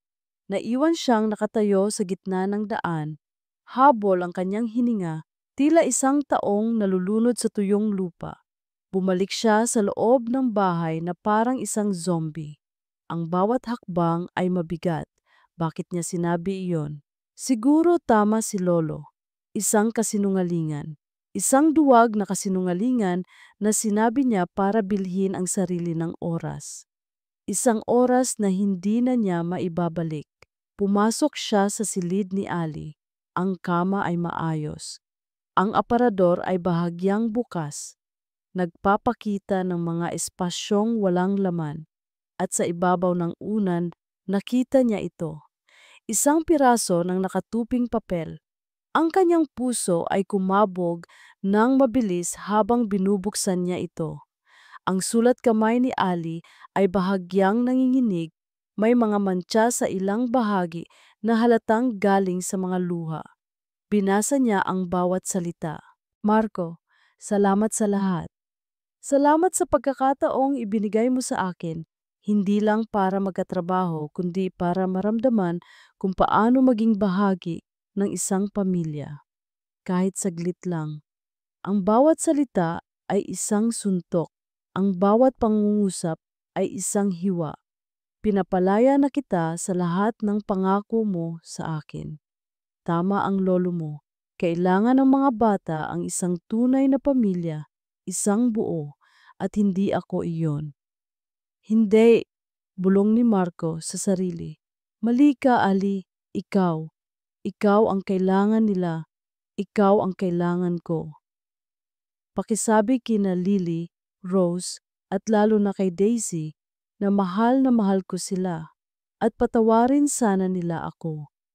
Nang mabasa niya ang huling linya, ang papel ay tuluyang gumuho sa kanyang kamay. Ang sakit ng pagkawala ay napakabigat, napakatindi. Ngayon lang niya napagtanto ng buo. Hindi lang isang yaya o pekeng fiancé ang nawala sa kanya. Nawala sa kanya si Ali, ang babaeng nagbalik ng ngiti sa mga labi ng kanyang mga anak. Ang babaeng nagparamdam sa kanya na posible palang maging buo ulit. Ang pagsisisi ay naging galit. Isang galit na nag-aapoy hindi para kay Ali kundi para sa kanyang sarili, para sa kanyang kaduwagan. at para sa mga taong nagtulak sa kanya sa sitwasyong ito. Dala ang sulat, bumaba siya ng hagdanan. Ang kanyang mga hakbang ay mabilis at mabigat. Naabutan niya si Don Ricardo at si Katrina sa sala, nag-uusap ng pabulong. Tila ipinagdiriwang na nila ang kanilang tagumpay. Nasaan si Aliana? Tanong ni Katrina, nagpapanggap na nag-aalala. Hindi niya ito pinansin. Dumiretso siya kay Don Ricardo at ibinato ang sulat sa mesang nasa pagitan nila. Ito, basahin ninyo. Sabi niya, ang boses ay malamig at puno ng galit. Ito ang resulta ng mga plano ninyo. Masaya na ba kayo? Kinuha ni Don Ricardo ang sulat at binasa ito. Walang nagbago sa kanyang mukha. Mas mabuti na ito. Isang problema ang nawala. Problema? Sigaw ni Marco, hindi na napigilan ang sarili. Ang babaeng nag-alaga sa mga anak ko, ang babaeng minahal nila na parang tunay na ina, isang problema lang para sa inyo. Humarap siya kay Katrina. At ikaw, akala mo ba hindi ko alam? Akala mo ba maniniwala ako sa lahat ng kasinungalingan mo? Marco, hindi ko alam ang sinasabi mo. Nagsimulang umatras si Katrina. Ang sabi ni Tita Lorna, pagpapatuloy ni Marco, ang bawat salita ay may diin. Sinabi niya sa akin ang lahat, ang tungkol sa di masayang pagsasama namin ni Isabela, ang tungkol sa pagkasakal niya sa pangalang De Villa, isang bagay na mukhang parehong-pareho sa ginagawa ninyo ngayon kay Ali. Natigilan si Don Ricardo. Ang pangalan ni Lorna ay tila isang multo na bumalik para guluhin siya. At ang pagbubuntis mo, Katrina, sabi ni Marco, lumapit dito. Patunayan natin ngayon din, pupunta tayo sa ospital. Namutla si Katrina. Ang kanyang mga mata ay nagpapakita ng takot sa unang pagkakataon. Hindi kailangan. Oh, kailangan, kit ni Marco. Hinawakan niya ito sa braso. Kailangan nating malaman ang katotohanan. Ngayon din. Dahil sa takot at pagkabigla, hindi na nakapagpigil si Katrina. Bumigay siya. Hindi ako buntis. Sigaw niya, ang boses ay matinis at puno ng galit. Okay, hindi ako buntis. Isang palabas lang ang lahat. Binituan siya ni Marco. Tumingin siya kay Don Ricardo na ngayon ay nakatingin kay Katrina na para bang isang halimaw. Ngunit hindi pa tapos si Katrina. Ang kanyang pagkatalo ay naging lason. Tumingin siya kay Marco. Ang mga mata ay nag-aapoy sa galit. At alam mo ba, Marco, noong gabing yon, aalis na talaga si Isabela. Ang mga salita ay na ay lumabas sa kanyang bibig na parang mga bala. Nakaempake na siya. Iiwanan ka na niya dahil sa ama mong mapanghusga at dahil sa iyo na isang duwag na walang ginawa kundi sundin ang lahat ng utos niya. Katahimikan. Isang nakabibinging katahimikan ang bumalot sa buong sala, ang huling piraso ng katotohanan. Ang pinakamasakit sa lahat. Hindi lang pala ito plano. Isang katotohanan na muntik nang mangyari. Si Don Ricardo ay napaupo, tila nawalan ng lahat ng lakas. Ang kanyang muka ay nagpapakita ng isang sakit na hindi pa nakikita ni Marco dati. Ngunit si Marco, sa kabila ng sakit, ay nakaramdam ng isang bagay na kakaiba. Paglaya. Ang bigat ng kasalanan na matagal na niyang pasan-pasan, ang kasalanan sa pagkamatay ni Isabela, ay biglang gumaan. Hindi niya ito kasalanan. Isa iyong aksidente na nangyari dahil sa isang sitwasyong hindi niya kontrolado. Tumingin siya kay Katrina pagkatapos ay sa kanyang lolo, pero hindi na sila ang mahalaga. Isa lang ang nasa isip niya. Si Ali. Kailangan niyang mahanap si Ali. Ang katahimikan sa sala ay binasag ni Marco. "Umalis ka na, Katrina," sabi niya. Ang boses ay walang emosyon ngunit puno ng bigat. "Umalis ka na sa bahay na ito at huwag ka nang babalik." Walang imik na tumalikod si Katrina at naglakad paalis. Ang kanyang pagkatalo ay nakaukit sa bawat hakbang. Naiwan si Don Ricardo, nakaupo, nakatingin sa kawalan. Tila tumanda ito ng 10 taon sa loob ng isang gabi. Ang lahat ng kanyang mga plano, ang lahat ng kanyang pagmamanipula ay gumuho sa kanyang harapan. Ngunit wala ng oras si Marco para dito. Ang tanging mahalaga sa kanya ngayon ay ang mahanap si Ali. Kinuha niya ang kanyang cellphone at susi ng sasakyan. Tinawagan niya ang lahat ng kanyang mga kakilala, ang lahat ng pwedeng makatulong. Mga kumpanya ng taxi, mga terminal ng bus, walang nakakaalam, walang nakakita. Si Ali ay parang isang bula na naglaho. Nagmaneho siya sa buong Baguio. Ang bawat babaeng may mahabang buhok na naglalakad sa kalsada ay inaakala niyang si Ali. Ang kanyang puso ay tumatalon sa pag-asa at agad ding bumabagsak sa pagkadismaya. Umaga na nang maisip niya ang isang lugar na dapat ay una niyang naisip. Ang bahay ni Tita Lorna. Hindi ang ospital, kundi ang maliit at simpleng bahay nito sa isang tahimik na subdibisyon. Mabilis niyang minaneho ang sasakyan papunta roon. Ang kanyang puso ay dumadagundong sa kaba at pag-asa. Sana nandoon ka, Ali. Sana. Nang makarating siya, nakita niya ang isang pamilyar na anino sa loob ng bakuran, nagdidilig ng mga halaman. Si Ali, bumaba siya ng sasakyan. Ang mga binti niya ay nanginginig. Nakasuot lang si Ali ng isang lumang t-shirt at shorts. Ang buhok niya ay nakatali lang ng simple. Walang bakas ng yaman ng mga Devilla. Ito si Ali na una niyang nakilala. Simple, totoo, at mas maganda kaysa dati. Nang marinig ni Ali ang tunog ng sasakyan, lumingon ito. Ang hawak niyang pandilig ay nabitawan.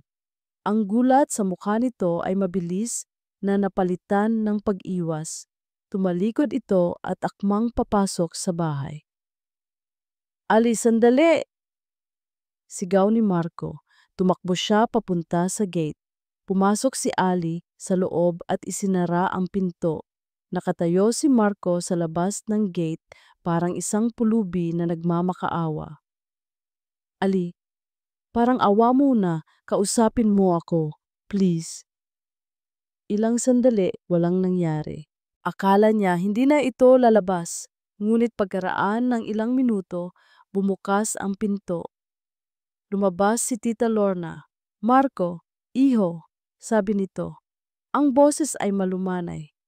"Pumasok ka."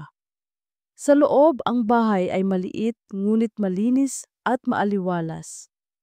Nakita niya si Ali na nakatayo sa may bintana, nakatalikod sa kanya. "Ali," sabi niya ulit. Ang boses ay basag. Humarap ito sa kanya. Ang mga mata nito ay namumugto ngunit walang luha. Mayroon itong isang pader na itinayo sa paligid niya. "Anong ginagawa mo dito, Marco? Hindi ba't dapat ay naghahanda na kayo ni Katrina sa kasal niyo?" Ang pait sa boses nito ay parang isang sampal na nararapat sa kanya. "Wala ng Katrina," sabi niya. "Pinaalis ko na siya. Alam ko na ang lahat, Ali. Ang plano ni Lolo, ang kasinungalingan, lahat." "Mabuti naman," sagot ni Ali. Ang boses ay malamig pa rin. "Pero wala na yang kinalaman sa akin. Tapos na ang kontrata ko. Umuwi na ako." "Hindi," sabi ni Marco. Lumapit siya. "Bawat hakbang ay mabigat. Hindi ka lang umuwi. Iniwan mo ako. Iniwan mo kami." "Ako pa ang nang-iwan." Tumawa si Ali, isang tawang walang saya. "Marco, narinig ko ang sinabi mo. Siguro tama si Lolo. Pinili mo sila. Pinili mo ang pamilya mo. Mali! Giit ni Marco. Mali ang pagkakaintindi mo. Isang pagkakamali ang mga salitang yon. Natakot ako, Ali. Oo, naging duwag ako. Natakot akong baka may gawin si Lolo sa'yo sa mga bata. Sinabi ko yon para bigyan ako ng oras para mag-isip. Pero hindi ko akalain na aalis ka. Umiling si Ali. Hindi na mahalaga yan ngayon. Mahalaga? Sabi ni Marco, ngayon ay nasa harapan na niya. Tinitigan niya ito sa mata, hinahayaan nitong makita ang lahat ng sakit, pagsisisi, at pagmamahal na nasa loob niya. Mahalaga dahil mahal kita, Ali. Natigilan si Ali. Ang pader na itinayo niya ay tila nagkaroon ng mga bitak. Mahal kita, ulit ni Marco. Ang boses ay puno ng katiyakan. Mahal kita hindi dahil kailangan ko ng isang yaya o ng isang pekeng fiancé. Mahal kita dahil sa kung sino ka, dahil sa kabutihan ng puso mo, dahil sa paraan ng pagtingin mo sa mga anak ko, dahil sa pagpapakita mo sa akin kung paano maging masaya ulit. Hinawakan niya ang mga kamay nito, malamig, nanginginig. Patawarin mo ako sa kaduwagan ko, Ali. Patawarin mo ako kung nasaktan kita. Pero parang awa mo na, bumalik ka na sa amin. Hindi bilang yaya, hindi bilang kasama sa isang kontrata. Dahan-dahan siyang lumuhod sa harap nito. Kinuha niya ang kamay nito at dinala sa kanyang mga labi. Hindi bilang pekeng asawa, Ali, bilang totoo. Tumingala siya, ang kanyang mga mata ay nagsusumamo, puno ng luha. Maging ina ka ng mga anak ko at maging asawa ko habang buhay. Pakasalan mo ako, Aliana Reyes. Nakatayo si Ali, nakatingin sa lalaking nakaluhod sa kanyang harapan. Ang lalaking nagpahirap sa kanya, ang lalaking minahal niya ng sobra. Ang mga luha na kanina pa niya pinipigilan ay nagsimula ng bumagsak, isa-isa, dumadaloy sa kanyang mga pisngi. Ang sagot niya ay nakabitin sa hangin, kasabay ng tibok ng kanilang mga puso. Tumango si Ali. Isang simpleng tango lang, ngunit para kay Marco, ito ang pinakamahalagang sagot sa buong mundo. Itinaas nito ang belo sa kanyang mga mata at nakita niya ang mukha ng kanyang asawa, ang babaeng nagturo sa kanya kung paano magmahal muli. Mula sa isang kasunduan sa papel hanggang sa isang pangako sa harap ng Diyos, bulong ni Marco, sapat lang para marinig nilang dalawa. Mula sa isang pekeng simula hanggang sa isang totoong walang hanggan, sagot ni Ali, ang ngiti sa kanyang mga labi ay kasing liwanag ng araw sa Baguio. Ang resepsyon ay ginanap sa malawak na hardin ng Mansyon de Villa. Ngunit ngayon, wala na ang lamig at katahimikan. Napalitan ito ng mga halakhak, ng tunog ng masayang musika, at ng init ng isang tunay na pamilya. Sa isang sulok, nakaupo si Don Ricardo. Lumapit sa kanya si Ali. Sa tabi ng matanda ay si Tita Lorna, na ngayon ay malakas na at bahagi na muli ng pamilya. Lolo, tawag ni Ali. Tumingin si Don Ricardo sa kanya. Ang awtoridad sa mga mata nito ay napalitan ng isang bagay na mas malambot, pagsisisi at pagtanggap. Hija, sabi nito, isang salitang hindi inaasahan ni Ali. Patawarin mo sana ang matandang ito sa lahat ng aking nagawa. Tapos na po iyon, Lolo, sagot ni Ali. At sa isang kilos na ikinagulat ng lahat, niyakap niya ang matanda. Ang mahalaga po ay ang ngayon. Biglang may tatlong maliliit na anghel na tumakbo palapit sa kanila, suot ang kanilang mga puting bestida. Mommy, Daddy!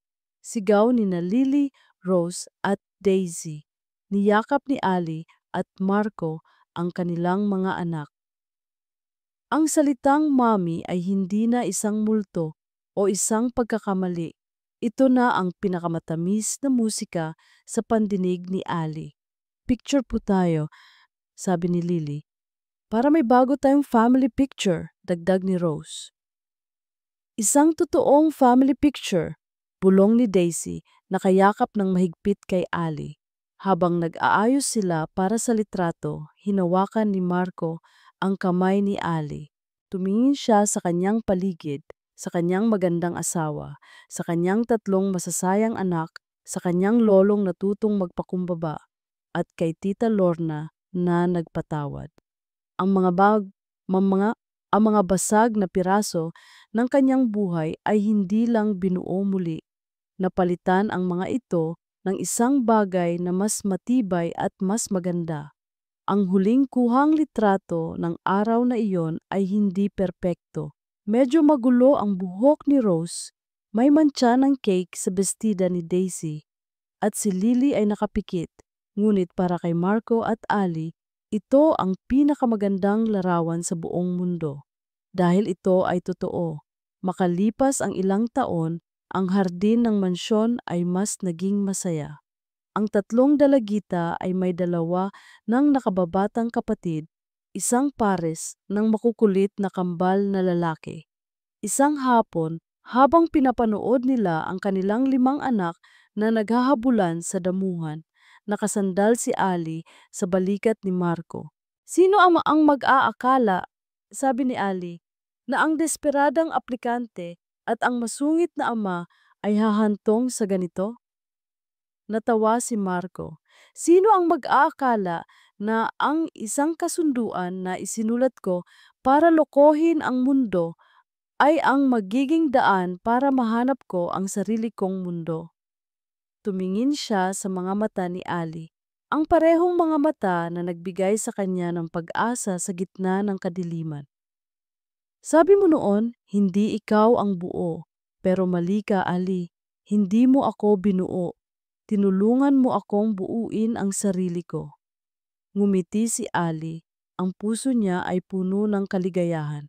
Tumingin sila sa kanilang mga anak, ang kanilang pamana, ang kanilang bagong simula. Ang pag-ibig ay hindi pala tungkol sa paghahanap ng isang perpektong kwento. Ito ay tungkol sa pagsusulat ng isang bagong kabanata, kahit na ang mga nauna ay puno ng sakit at luha. Ito ay tungkol sa pagbuo ng isang pamilya, hindi mula sa pagiging perpekto, kundi mula sa mga basag na piraso na pinagdugtong-dugtong ng pagpapatawad, pagtanggap at pagmamahal na walang hinihintay na kapalit. Hinawakan ni Marco ang kamay ni Ali ng mahigpit. Salamat sa pag-uwi, bulong niya. Nandito na ako, sagot ni Ali. Sa wakas, nakauwi na ako. At sa ilalim ng papalubog na araw sa Baguio, sa gitna ng tawanan ng kanilang mga anak, alam nilang dalawa na ang kanilang kwento ay ngayon pa lang nagsisimula. At dito po nagtatapos ang kwento ni na Marco at Aliana. Mula sa kaibuturan ng aking puso, maraming salamat po sa inyong pagsubaybay. Salamat sa pagsama ninyo sa bawat kabanata, sa bawat pagtawa, pagluha, at sa bawat sandali ng kilig at kaba sa kuwento ni na Ali at Marco. Habang isinusulat ko ang kanilang paglalakbay, hindi lang sila mga karakter sa papel, kundi naging parang mga tunay na kaibigan na sinamahan ko sa kanilang mahirap na daan.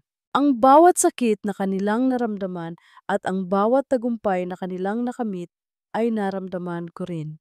Ang kwentong ito ay isang paalala na ang tunay na pag-ibig ay hindi tungkol sa paghahanap ng isang perpektong tao o isang perpektong buhay. Ito ay tungkol sa katapangan na buuin muli ang mga nasirang pangarap. Tungkol ito sa pagpapatawad, hindi lang sa iba, kundi lalo na sa ating mga sarili. At higit sa lahat, ito ay tungkol sa pag-asang sa gitna ng bawat pagsubok. May naghihintay na isang bagong simula na puno ng pagmamahal. Nais ko sanang marinig ang inyong mga saloobin. Anong aral ang inyong napulot? Aling eksena ang pinakatumatak sa inyong puso? Mangyaring iwanan ang inyong mga komento sa ibaba. Ang bawat isa ay mahalaga at nagbibigay inspirasyon sa akin na magpatuloy sa pagsusulat ng mga kwentong tatatak sa ating mga puso.